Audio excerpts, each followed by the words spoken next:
Dear God, what are we supposed to do when kids shooting kids is all over the news? Most of us can't watch our TVs cause we're too afraid of... How to be peaceful in this peaceless world. So welcome to ating Wednesday Word tonight. Pag-usapan natin ang salita ng Diyos sa Aklat ng Pilipos. So if you have your Bibles with you, samahan niyo ako at bubuksan natin sa Pilipos Kapitulo 4. So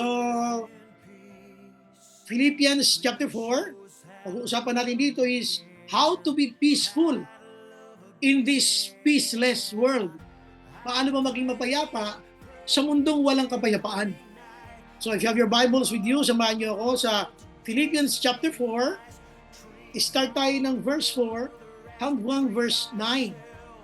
4 to 9. Filipos 4, ika-4 at hanggang ika-9. So babasahin ko sa NIV. Ito sabi ng Bible, rejoice in the Lord always. I will say it again, rejoice. Let your gentleness be evident to all. The Lord is near.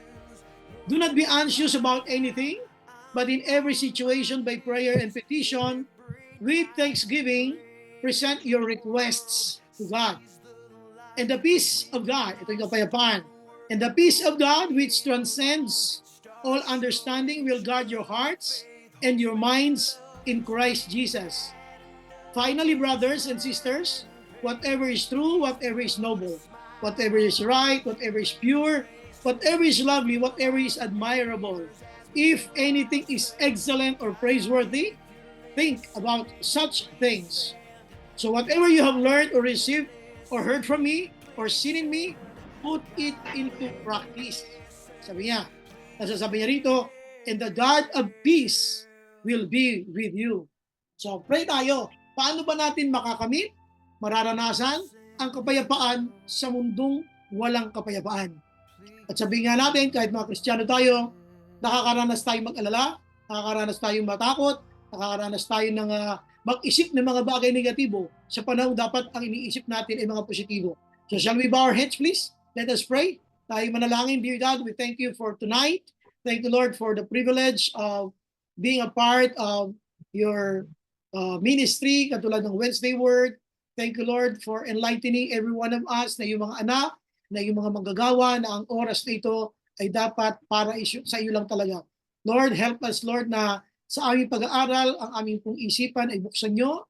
Gisingin mo ang aming diwa sa larangan ng pananampalataya upang kami, Panginoon, ay makapaglingkod sa iyo ng maayos samantalang kami nasa lupa pa. Pagpalaan nyo kami lahat, pangunahan mo kami lahat, at mangusap po kayo, Panginoon, sa aming lahat. Maraming pong salamat, Ama. Ito po aming dalangin sa pangalan ni Jesus. Amen. Amen. Okay, so nandiyan na si Kuya Carl. No? Good evening, Carl. Okay, baka pwede tayo mag-on cam. O yan o, challenge natin yan. Nakaraan, challenge tayo ni Ate Candy. Dapat mag-on cam na kasi tayo. Yan o, mag-on cam na kasi tayo. Huwag na tayo mag-off cam. Good evening, Kuya Noy. AJ. On cam! On cam na lahat! Game! O yan o, on cam na, on cam na. On cam. Ang gusto natin kasi, blessing cam eh. Ayaw natin ng on cam. Gusto natin, blessing cam, blessing cam. Ayaw mo naman mag-on cam. Yan, okay. So sige, pinag-uusapan natin dito ha. Paano magkaroon ng kapayapaan sa mundong walang kapayapaan? So dito, sabi ng Bible, ulitin natin, tandaan nyo ang Book of Philippians na sinulat ni Paul ay ang senaryo, Paul was inside the jail. No? So si Pablo ay nasa loob ng kulungan at ini-encourage niya yung mga nasa labas ng kulungan. Ang sabi ni Paul, kasi nung siya ay nangangaral ng Ebanghelyo, siya ay nakulong. Nung siya ay makulong sa pangaral ng Ebanghelyo, ang sabi ng Bible dito ay in-encourage niya yung mga kapatid natin sa Pilipos. Ang sabi niya nga dito, tingnan niyo yung kanyang salita sa verse 4. Ang nag-encourage nasa kulungan. Ang sabi niya sa mga nasa labas ng kulungan, rejoice. Grabe naman to. Rejoice, sabi niya, in the Lord always. Sabi niya, I will say it again, rejoice. Grabe yung kanyang yung kanyang pagpupumilit na ang mga kapatid natin na nasa labas ng kulungan ay magalak kayong lagi. Inuulit ko, magalak kayo, sabi niya. Tapos sabi niya rito, do not be anxious about anything. Huwag kayong mabalisa sa lahat ng bagay. But in every situation, sabi niya, ngunit sa lahat ng pagkakataon, sa mamagitan ng pananalangin, sabi niya, at pagsusumamo, sabi niya, with petition, with thanksgiving, with pasasalamat, present your request to God. Pag ginawa mo ito, sabi ng 7, and the peace of God, which transcends all understanding, will guard your hearts and your minds in Christ Jesus. So, ano yung number 1? Number 1 is by presenting. Presenting. Sabi niya, kung gusto natin na tayo ay magkaroon ng kapayapaan, i-present natin sa Diyos ang lahat ng ating pangangailangan. Ang sabi niya rito, do not be anxious about anything. Huwag kayong mabalisa sa lahat ng bagay. Ang tanong, Pastor, pinipresent naman namin lahat Tama. Pero may requirement si Paul. How do we present? How did we present? How did you present it? How did you present it? Ito yung kanyang adjectives. Sabi niya, sabi ng Bible, do not be anxious about anything, but in every situation, by prayer and petition, with thanksgiving, present your request to God. So hindi ka lang pala mag-present ng request mo, dapat ang attitude with thanksgiving. Yun. Kaya pag nangyari to, yung nag-present ka na kay Lord lahat ng iyong mga pangangailangan na may pasasalamat, ang sabi ng 7, and the peace of God will be with you. So ngayon, ang isang gusto natin ditong linawin, mga kapatid, ngayong gabi, ay paano ba tayo nagpipresent ng ating mga pangailangan? So bago ko yan ituloy-tuloy ipaliwanag, gusto ko lang ikwento sa inyo ang isang bata na pinapagalitan ng kanyang nanay. Kasi yung bata, iyak ng iyak. Yung bata ay 9 years old na. Nakakaintindi na yung bata. Ngayon, ang tanong sa kanya ng nanay niya, bakit ka umiiyak? So hindi sumasagot yung bata. Patuloy pa rin siya sa pag-iyak. Tapos, nung tinatanong siya ng nanay niya, bakit ka umiiyak? Maulit-ulit siyang tinatanong. Iyak pa rin ng iyak, walang sagot. Hanggang sa bandang huli, itinuro niya yung kanyang laruan na nahulog sa gilid ng kama. Sabi niya, nahulog po yung aking laruan sa gilid ng kama. Nung dinampot na yung laruan ng nanay, binigay doon sa bata, huminto na sa pag-iyak. Kuminsan tayo, iyak tayo ng iyak kay Lord, ayaw naman natin sabihin kung ano talaga problema. Ano ba talaga problema? Kuminsan sa loob ng church, ganyan din. Sa church, merong isang kabataan na nung matapos na yung gawain ng church, nandoon pa rin siya sa may gilid ng aisle. Alam niyo yung aisle, di ba? Di ba sa church, 2 row yan, ganyan minsan, di ba? Sa pagitan may aisle yung lakaran ng tao. Sa lakaran ng tao na yan, malapit dyan yung isang youth. Iyak siya ng iyak, tapos na yung gawain, hindi naman nakakaiyak, pero iyak siya ng iyak. Tinanong siya ng pastor, nung isang elder na kananayan, bakit ka umiiyak? Hindi siya kumikibo. Mamaya dumating na yung nanay niya mismo. Anak, bakit ka umiiyak? Kasi, alam ito sagot niya, kasi po si pastor dumaan kanina, hindi man lang ako kinamayan.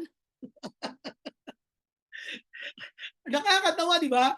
Pero alam niyo kuminsan kasi, ayaw nating magsalita kay Lord. Basta na lang tayo iiyak. Ngawa tayo ng gawa. Sabihin mo kung ano problema. Minsan, alam niyo kung sino ganyan. Makinig kayo mga kababaihan.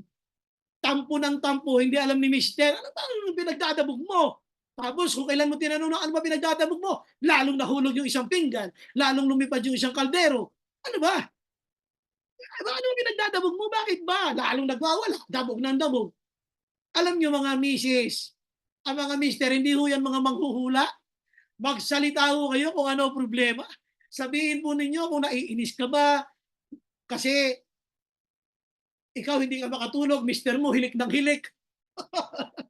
Minsan ganun May kilala akong ganyan kabatiran Ginigising ng misis yung asawa niya. Bakit mo ginigising?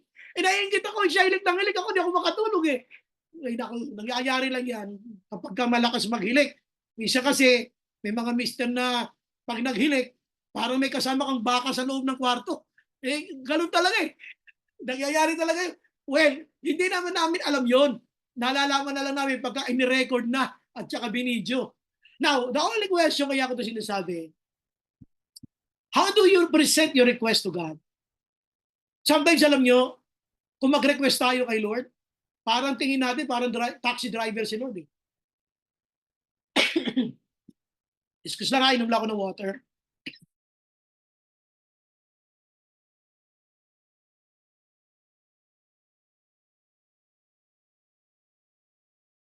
Okay. Sino sa inyo rito yung nung hindi pa Kristiyano, ay kung sumakay sa taxi ay alias siga.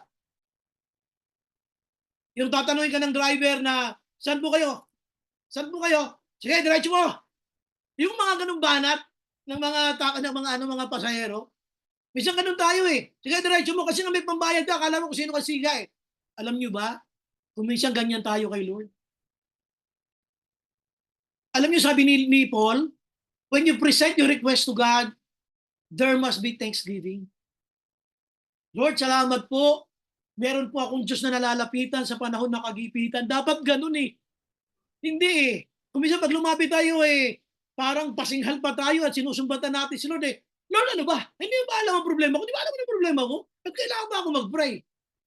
Minsan siga tayo sa presensya ni Lord eh. Buti nga hindi tayo natutunaw eh. Eh si Lord eh, consuming fire si Lord eh. Buti nga hindi tayo nag-aapoy eh.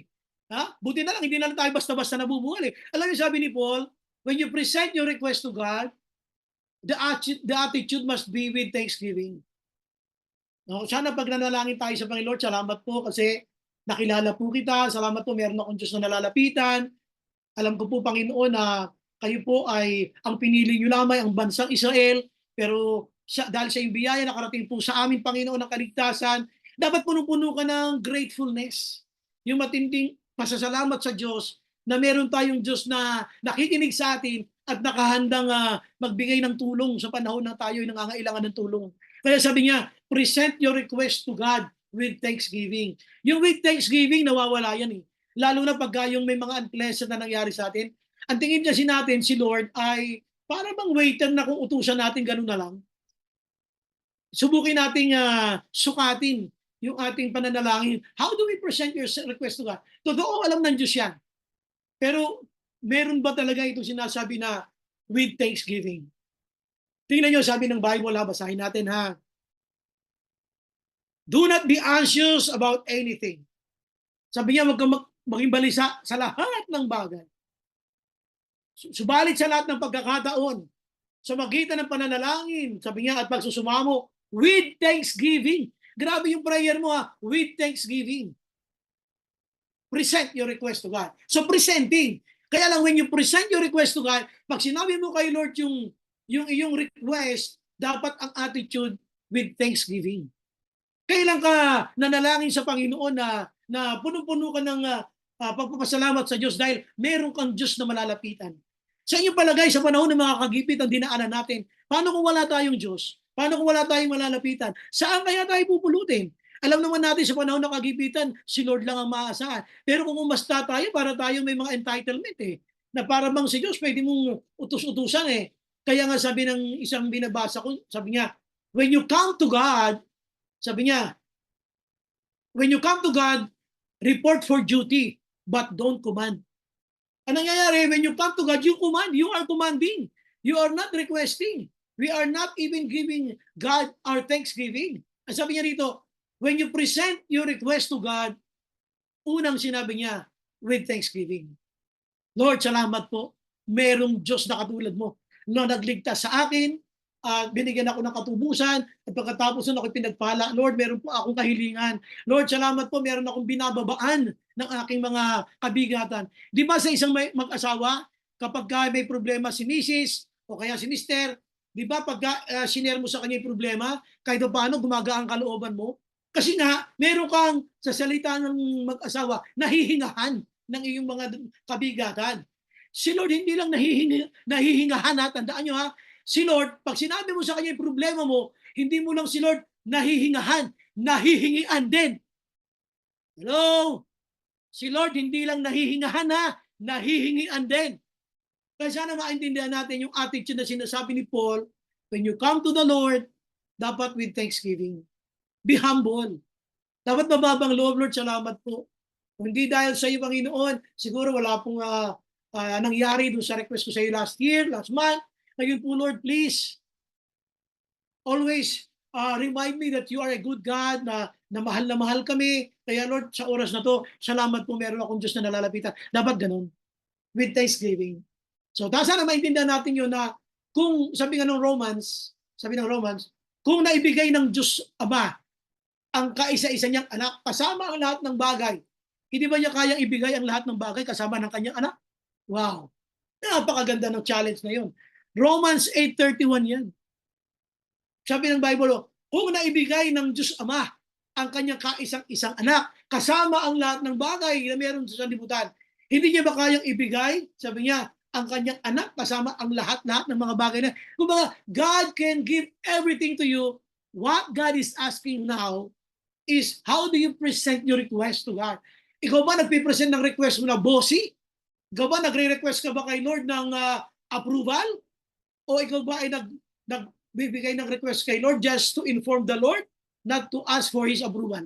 Maraming ganun eh. We're just informing God, but we're not asking for Him na i-approvehan ang ating mga panalangin. So ang una niyang request dito, ulit ay by presenting with thanksgiving. Sana ma-check natin to. How do you present your request? Minsan lumalapit tayo kay Lord, alam nyo, nanunumbat tayo eh. Lord, takal-takal na nito, wala pa eh, paano ba to? Lord, ano ba? Lord, nakakainip ka na. Lord, bakit si brother? Lord, bakit si sister? Ganyan. Bakit kami, takal-takal na, wala pa rin. Minsan, pag lumapit tayo kay Lord, punong-puno ng hinagpis, punong-puno ng pagtatampo. Minsan, nagagalit pa tayo sa Diyos. Minsan, inuutusan pa natin ng Diyos. Sabi ng Bible, with thanksgiving, dapat pag nanalangin tayo, present mo yung request mo to God with thanksgiving. Lord, salamat po. Lord, alam ko po kayo lang maaasahan ko, Panginoon. Kaya Lord, please, ito po yung mga request ko. Kahabagan mo po ako, Panginoon. Patawarin niyo po ako, Lord, kung nagiging mataas ako, kung nag-uutos na ako sa iyo. Lord, sorry po. Sana po makita mo sa puso ko habang ako'y nagsasabi sa iyo ng aking mga prayer request, ay makita mo rin, Panginoon, na ang puso ko ay nagpapasalamat. Alam niyo, I heard a preacher, may narinig ako isang nangaral na kahit wala pa magpasalamat ka na. Sabi niya, and that is effective. Hindi naman sabi na blackmail mo si Lord, no? Pero sabi niya, effective yun eh. Kumbaga, you believe that God will do it. Kaya in advance, you are thanking God. You are believing that God will respond to your prayers. Yun ang sinasabi niya. No? Okay, so punta tayo sa pangalawa. So pinag-uusapan natin dito, how to be peaceful in this peaceless world. Paano ba magkaroon ng kapayapaan sa mundo walang kapayapaan? Sabi niya, ano man ang mga request mo, magulo man sa paligid, magulo man yung kapitbahay mo, magulo man yung nangyayari sa negosyo natin, magulo man yung mga taong sabihin natin na may mga puna sa atin, hayaan mo lang sila. Basta sabi ito ng Bible, kung wala silang kapayapaan, be at peace. Maging mapayapa ka. Paano ka mapapayapa? Lahat ng request mo, ilatag mo sa Diyos with thanksgiving. Baka yun na ang kulang sa atin eh. Kasi kung minsan pag nag-present tayo kay Lord, para bang may utang na loob ang Diyos sa atin eh. Hindi ganoon. Sabi niya, when you present your request to God with thanksgiving. Siguro check natin, ano? Paano ba ako nagpipresent kay Lord? Nag-uutos ba ako? Nagkukumand ba ako? Nanunumbat ba ako? Paano ba? Sabi ni Paul, na nasa loob ng kulungan, present your request with thanksgiving. Alam niyo kung sino nagsasalita niya na nagpapaalala sa atin? Apostol ni Lord na nakita si Lord Jesus ng mukhaan, ng tinig sa tinig, at nakakulong. Sabi nung nakakulong, rejoice in the Lord. May problema kayo? Present your request to God with thanksgiving. Wow, nasa kulungan yung nag-i-encourage. Sipin nyo naman yun. Mahiya naman tayo kay Pablo, no? Ini-encourage tayo na nasa kulungan na, uy, sabi niya, ako nga eh. Sabi niya, nahirapan ako mag-pray ng with thanksgiving eh. Ako nga nagagalit eh. Alam mo, sabi pa nga niya rito, rejoice in the Lord. Napakaganda ng attitude ni Paul. Kaya kung titingnan natin sarili natin, Wednesday word, pray tayo, may mga hingin tayo sa Panginoon, sikapin natin na yung ating panalangin may kasamang pagpapasalamat sa Diyos. Present your request to God. Pero hindi lang basta with presenting with thanksgiving. Number 2, Ito sabi ng Bible, punta natin verse 8. Samahan niyo ako sa talatang ika-8. Ito sabi ng Bible, sa verse 7, and the peace of God, which transcends all understanding, will guard your hearts and your minds in Christ Jesus. Yun yung sinasabi niya na kapag kayo ay nanalangin sa Panginoon ng may pasasalamat, sabi niya, mababantayan ng kapayapaan galing sa Diyos, sabi niya, yung inyong mga isipan at ang inyong mga puso. Wow! Bakit? Kasi nga, the devil cannot destroy a grateful heart, a thankful heart. Kumbaga, hindi masira ng demonyo ang pusong nagpapasalamat sa Diyos. Why? Grateful to kay Lord eh. Kaya ang demonyo wala siyang magawa kasi nga ito ay nagpapasalamat.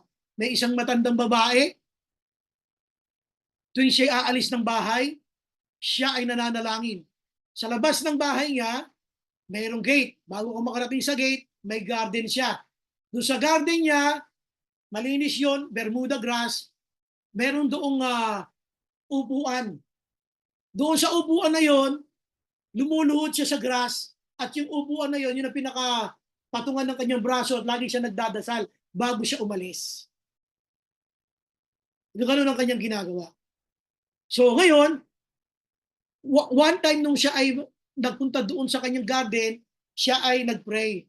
Sabi niya, Lord, sabi niya, wala na po akong pera pero lalabas po ako, magbigyan mo po ako ng tamang direksyon saan ako pupunta para magkaroon naman po ako ng mga pagkain ngayon sa bahay kasi wala na pong laman yung aking ref. Sabi niya, at ako na lang pong mag-isa na bubuhay. Hindi niya alam, sa tapat ng bahay, tapat niya, yung kapitbahay niya na nakatapat niya, pinagmamasdan siya ng isang ateista, atheist, hindi naniniwala sa Diyos. Hindi naniniwala sa Diyos. At sabi niya, ano kaya ginagawa ng babae yun? Sabi niya, minsan, ginawa niya, nilapitan niya nung paglabas ng babae. Sabi niya, anong ginawa mo? Bakit nakita kita doon? Sabi niya, parang nakaluhod ka. Tapos yung kamay mo nakapatong doon sa parang upuan. Sabi niya, nagdadasal ako sa aking Panginoon na bigyan niya ako ng aking mga pangangailangan. Sabi niya, ganun ba? Opo, sabi niya. So, umalis na ngayon siya. Ngayon, isang araw, naisipan itong lalaking ito na lokohin yung babae. Gusto niya lokohin yung babae. So alam niya na magpe-pray na naman yung babae.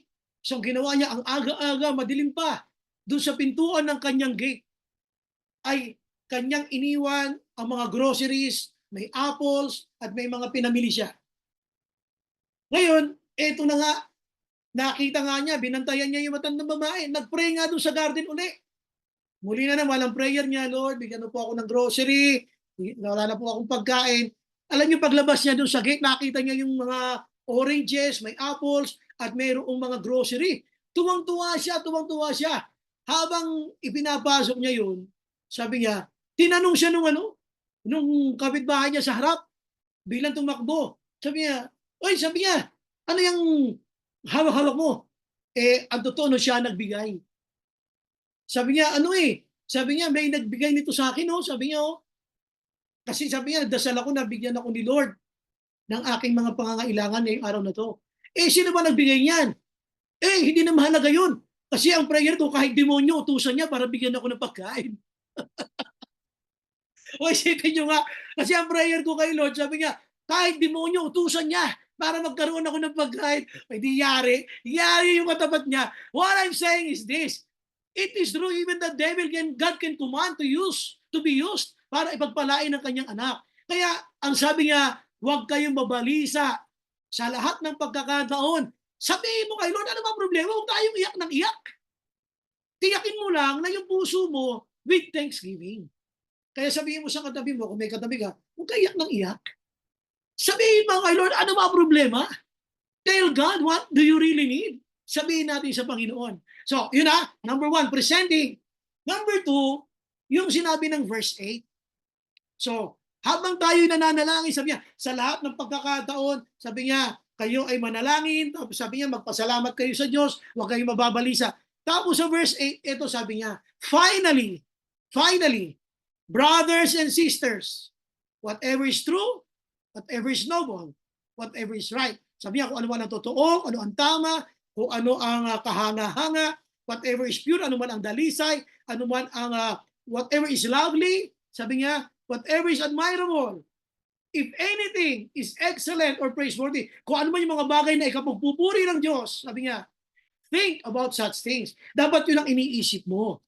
Sabi niya. So, sa isang taong mayroong pangangailangan na nararatel at sabihin na natin na mayroong takot sa kanyang mga pangangailangan na wala pa dahil siya'y balisang-balisa, ang sabi ng Bible, brothers and sisters, whatever is true, ang sinasabi niya, ingatan mo yung isipan mo, ingatan mo yung puso mo, na ang papasok lang dyan ay mga bagay na totoo, sabi niya, yung mga kapitagan, yung tama, yung mga dalisay, kung ano lamang yung pwedeng, sabi niya, whatever is lovely, whatever is admirable, yun lamang dapat ang papasok. Huwag mo papapasukin ang ibang bagay na negatibo. Bakit? Pag tayo ay nasa matinding pangangailangan, pasok na pasok ang negatibo. Ano yung number 2? When you come to God para may peace ka, hindi lang yung presenting, kundi yung preserving. You have to preserve your Christian life. Huwag kang papayag na may papasok na negative dyan. Huwag kang papayag na mamasterin ng demonyo yung mind mo.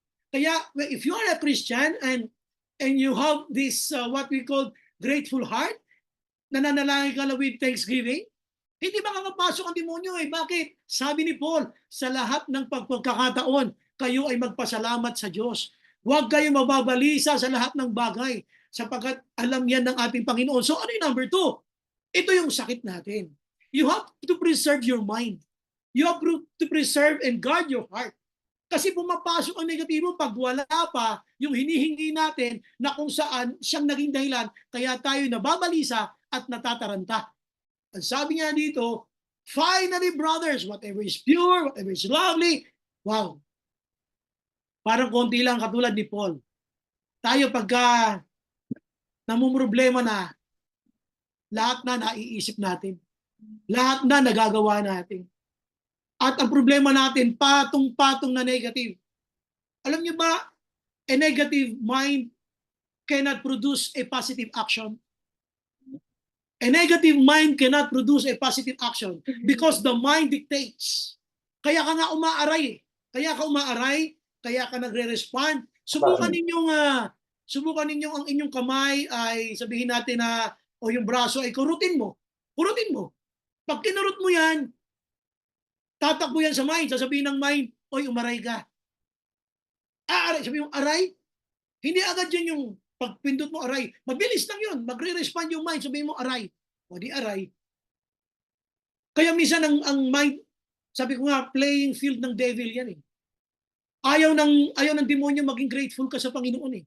Ayaw ng demonyo na maging thankful ka sa nangyayari sa buhay mo eh. Kaya nga naman si Paul, may karapatan siyang sabihin yun. Why? He was in prison. Of all the people na nag-i-encourage sa mga taong nasa labas. Si Paul, grabe ha. Rejoice in the Lord always. And again I say rejoice. Magalak kayong lagi naman ang nag-i-encourage nasa loob ng kulungan. Tapos sabi niya, preserving. You have to preserve what's coming into your mind, what's coming into your heart. Ang dami nating ina-absorb na negative energy, negative information. We just allow negativity to reign over us. Hinahayaan nating maghari ang mga bagay na negatibo sa isipan at sa puso natin. Kaya sabi ni Paul, huwag niyo papayagan yun na preserve it. Preserve your Christian life. Finally, whatever is pure, whatever is lovely, whatever is admirable, whatever is pure, whatever is noble, lahat lang, dapat yan lang iisipin nyo ha. Huwag kayo mag-iisip na kung ano-ano. Wow. Pero tayo, parang ang dami na nating in-entertain na pinaisip sa atin ng demonyo. Marami na siyang pinaisip sa ating negative. At madalas in-entertain natin. May the Lord sees us na we're really in wrestling. Diba? We are wrestling against the works of the enemy. Sabi nga niya rito, by doing what is expected from us. Sabi nga, ito lang ang dapat papasok ha. Pag nababalisa kayo, ito lang papasok ha. Mga bagay na noble, true, lovely, right, admirable, yung mga yun lang. Eh, kumusta ka? Ano ba mga pumapasok sa isip mo pag ikaw ay natataranta na? Do you preserve your Christian life? Do you preserve your spiritual life? Or you just allow the devil to play in your minds? or we just allow the devil to have a nest over our heads. Minsan ang demonyo, hindi lang dumadaan sa demonyo eh. Sa isip natin eh. Nakakagawa siya ng pugad. Why? We allow ourselves to entertain negativity hanggang sa when your mind is filled with negative information, you allow it, expect that you will produce negative actions. A positive mind cannot make a negative action. Ang kaya lang gawin ng negative mind, negative action. Kaya sana tayo, punuin natin ang sarili natin ng mga salita ng Diyos. Punuin natin yung isipan natin ng mga bagay na may kinalaman sa kaharian ng Diyos. So sabi nga, preserving. So doon ka lamang magkakaroon ng kapayapaan sa kabila ng mayroong mundong walang kapayapaan kapag binantayan mo yung puso't isipan mo. Okay, so ano yung number 1 natin? Ano yung number 1? Uy! Ano yung number 1? By? Presenting. Presenting. Uy, Okay. okay, number 2. Preserving. Preserving. We have to produce. We have to preserve our minds. We have to guard our hearts. Ano, puntahan natin yung pangatlo. Samahan niyo ako sa verse 9. So verse 9. Ito sabi ng verse 9, whatever you have learned, ano man ang mga natutunan ninyo o tinanggap mula sa akin o narinig mula sa akin, whatever you have learned or received or heard from me, sabi niya, ano man ang mga natutunan ninyo, tinanggap ninyo, narinig mula sa akin o nakita mula sa akin, put it into practice. Pangatlo, by practicing. Number 1, presenting. Number 2, preserving. And number 3, practicing. Dito tayo kapos. Ang dami nating natutunang salita ng Diyos, pero kapos tayo sa pagsasagawa ng ating mga natutunan. Ayaw natin itong i-practice. That makes us peaceless. Kaya wala tayong kapayapaan. Pero kung ginagawa natin, yun sabi ng Book of James, sabi niya na hindi tayo parang haharap lamang sa salamin, nakita mo sarili mo, pagkatapos ay kakalimutan mo na. Dapat alam mo ang mga dapat baguhin sa'yo. Alam mo kung ano mga dapat i-check sa'yo. Alam mo dapat i-correct sa'yo. Alam mo dapat ayusin sa'yo. Kaya nga, tonight, ang aking prayer, Lord, let there be an enlightenment to your people. Lord, maliwanagan po kaming lahat, Panginoon, at natuto kaming lumaban sa buhay na ito, Panginoon, ng paglilingkod sa iyo. But God, please, katulad ng sinasabi niya, ano man yung mga nabasa natin, mga salita niya, ni Paul, ano man yung mga narinig natin, natutunan natin, sabi niya, put it into practice. Kaya tayo hindi payapa, kasi nga hindi natin pinapractice. For example, holiness, kabanalan. Alam niyo ba na ang blessed hope, ibig sabihin yung, alam niyo ba na yung blessed hope, yung dakilang pag-asa na inaantay ng mga Kristiyano, ay yung muling pagbabalik ni Kristo. Yung kanyang muling pagbabalik, yun ang blessed hope, yung dakilang pag-asa na, ay, praise the Lord, narinito na ang Panginoon, kinukuha na kami. So, yun ang dakilang pag-asa. Dapat yun, pinananabikan nyo ng mga Kristiyano. Pero tanungin kita, bakit hindi ka nananabik doon? Alam nyo kung bakit? Kasi hindi tayo nagpa-practice ng holiness. When you don't practice holiness, you will never have peace in your life. Mananatili kang walang kapayapaan kapag ikaw ay hindi nagsasagawa ng kabanalan. Kaya dito, sabi dito ng Bible, whatever you heard, you received, you learned, and you've seen from me, put it into practice. Kaya practicing. Sabihin mo sa katabi mo, practicing mo na. Kaya kunyari may katabi ka, kahit hangin lang yan, sabihin mo, practicing mo na. Isagawa mo na yan. Isagawa mo na. Dito tayo kapos. Kaya pansinin nyo, sa loob ng church, pinag-uusapan yung rapture. Pagkuha sa atin ni Lord, pagdagit sa atin ni Lord, yung iba nagpapalakbang, ay amen, hallelujah. Pero ikaw malungkot ka, ayaw mo pinag-uusapan yung rapture. Bakit? Kasi hindi ka nabubuhay ng may kabanalan. You're not practicing the Word of God. That's why you are worried. You don't have peace. Katulad ng mga giyera-giyera, okay, hindi pa tapos ang giyerang Hamas. Nadagdagan pa nung nagsama-sama ang Amerika at mga European countries. Dahil lahat ng dumadaan dyan sa Yemen ay doon sa area na yan ay kanilang gustong tawag dito ma-hijack. O di nagkagulo-gulo ngayon lalo, mas dumami ngayon ng gera.